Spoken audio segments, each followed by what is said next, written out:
IPL ஹிஸ்டரியிலே ஒரு அணிக்காக பல வருஷம் வேர்வை சிந்தி ஆடின ஒரு பிளேயரை அதே அணியால கருணையே இல்லாம வெளியேற்றப்பட்ட ஒரு டாப் 3 பிளேயர்ஸை பத்தி இந்த வீடியோ நம்ம பார்க்கலாம். மூணாவதா இருக்கிற பிளேயர் யாருன்னு பாத்தீங்கன்னா யுஸ்வேந்திர சஹர். 2014 ஆண்டு ஆர்சிபிக்காக தேர்வான சஹர் ஆர்சிபிக்காக இது வரைக்கும் 113 போட்டிகள் ஆடி அதில் 139 விக்கெட்டுகளையும் எடுத்து ஆர்சிபிக்காக இன்னைக்கு வரைக்கும் லீடிங் விக்கெட் டேக்கரா இருக்காரு. 2016 ஆண்டு ஐபிஎல் சீசன்ல மட்டுமே 21 விக்கெட்டுகளை எடுத்து சின்னசுவாமி மாதிரியான ஒரு கஷ்டமான கிரவுண்ட்ல சும்மா சிங்கம் மாதிரி நின்னாரு. ஆனா அப்படிப்பட்ட சஹர்ல 2022 ஆண்டு நடந்த மெகா ஆக்ஷனுக்கு ஆர்சிபி அவரை ரீடைன் பண்ணாம ரிலீஸ் பண்ணிட்டாங்க. இன்னைக்கு வரைக்கும் ஆர்சிபி ஃபேன்ஸ் எல்லாம் சஹரோட ரிலீஸை ஏத்துக்கவே முடியலன்னு தான் சொல்லணும்.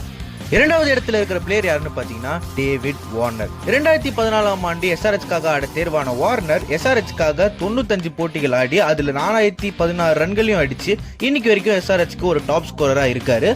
இது வரைக்கும் எஸ்ஆர்எச்காக 2 செஞ்சுரிஸ் 40 ஹாஃப் செஞ்சுரிஸ் மட்டும் இல்லாம 2015, 17, 19 ஆகிய 3 சீசன்லயும் ஆரஞ்ச் கேப்பை வென்றிருக்காரு.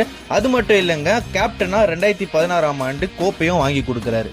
அப்படிப்பட்ட வார்னரை டீமுக்குள்ள நடந்த சில கருத்து வேறுபாடுகள் காரணமாக 2021 ஆண்டு எஸ்ஆர்எச்சால ரிலீஸ் செய்யப்படுறாரு. என்னதான் எஸ்ஆர்எச்சால ரிலீஸ் செய்யப்பட்டாலும் இன்னைக்கு வரைக்கும் ஹைதராபாத்ல வார்னருக்குன்னே ஒரு தனி ஃபேன் பேஸ் இருக்கதான் செய்யுது.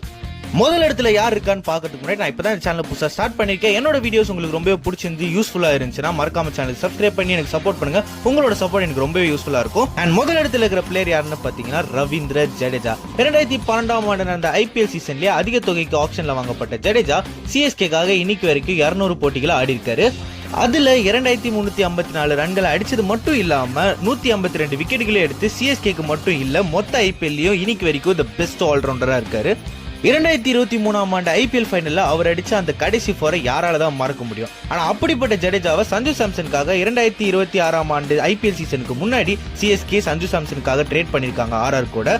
என்னதான் சிஎஸ்கே நாங்க ஃபியூச்சரை நோக்கி தான் இந்த முடிவு எடுத்திருக்கோம்னு சொன்னாலும் பல சிஎஸ்கே ஃபேன்ஸ்க்கு இது ரொம்பவே ஒரு ஹர்ட்ஃபுல்லான மூமெண்ட்டே சொல்லலாம். நீங்க எந்த டீமுக்கு போனாலும் நீங்க எப்பவுமே எங்க தளபதி தான் ஜட்டு. So all the very best for your upcoming years. இந்த வீடியோக்கான பார்ட் 2 வேணும்னு நினைச்சீங்கன்னா மறக்காம கமெண்ட்ல போயிட்டு பார்ட் 2ன்னு டைப் பண்ணுங்க. அண்ட் மறக்காம சேனலுக்கு சப்ஸ்கிரைப் பண்ணிடுங்க.